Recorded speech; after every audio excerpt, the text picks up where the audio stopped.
যখন এই বিক্ষোভ হচ্ছে তখন ধর্মতলার দিক থেকে নর্থ বাউন্ড অর্থাৎ সেন্ট্রালের দিকে যাওয়ার সময় রাজ্যের এক মন্ত্রী যাচ্ছিলেন, ঠিক সেই সময় তার গাড়ি ঘিরেও চোর চোর স্লোগান দিলেন বিজেপির যুব মোর্চার যারা এখানে বিক্ষোভকারীরা, এবং তারপর পুলিশের তৎপরতায় সেই গাড়ি যাতে এই রাস্তা দিয়ে সেন্ট্রাল এভিনিউ থেকে ঠিক কলেজ স্ট্রিটের দিকে চলে যায় সেই ব্যবস্থা করা হলো। এবং তার সঙ্গে সঙ্গে এখানে বিজেপির যারা কর্মীরা তারা এখানে টায়ার জ্বালিয়ে যে বিক্ষোভ চালাচ্ছিলেন সেই বিক্ষোভই কিন্তু চালিয়ে যাচ্ছেন। এবং ইতিমধ্যে তারা এই সেন্ট্রাল এভিনিউতে পুলিশের সাথে কথা বলে সেন্ট্রাল এভিনিউ রাস্তা তারা ছেড়েছেন। এখন স্বাভাবিক করার চেষ্টা চালানো হচ্ছে পুলিশের তরফ থেকে যান চলাচল, এবং তাদের এই যে প্রতিবাদ সেই প্রতিবাদটা এখন আপাতত চলবে এমনটাই তাদের বক্তব্য।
কি হয়েছিল, কখন হলো ঘটনাটা?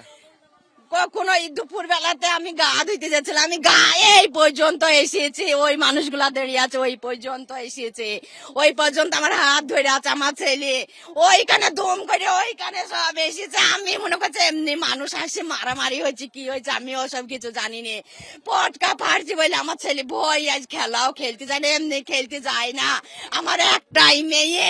কেন বোম মারলো? ওই ওরা জিতেছে, মমতা জিতেছে, তাই তো ওরা ইয়ে করেছে, বোম মারছে, এমনি পটকা ফাটাইছে, আমরা তাই বলছি। এত মোটা কি বোম আমি জানি না, এমনি করে ছুড়ে দিচ্ছে। মেলা লোক ওইখানে, ওইখানে একদল লোক ছিল। কোন পার্টির লোক ছিল? টিএমসি পার্টির একদল লোক। আপনারা কোন রাজনৈতিক? আমরা সিপিএন পার্টি করি, আমরা সিপিএন পার্টি কংগ্রেস পার্টি করি, আমরা পার্টি তো করি না, ভোটই দিয়ে আসি।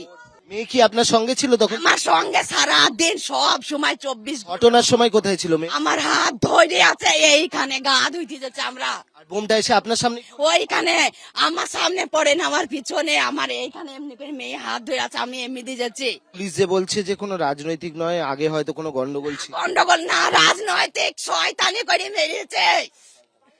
বাড়িতে আমার ইয়ে আছে, যা আছে বাড়িতে, এইখানে এসে মেরে গেছে, মিদি পড়ে গেছে আমার ছেলে, ওইখানে পড়ে গেছে। আমার কি, আমার ছেলের কি হইলো, ধুম উঠি একেবারে শেষ হয়ে গেল।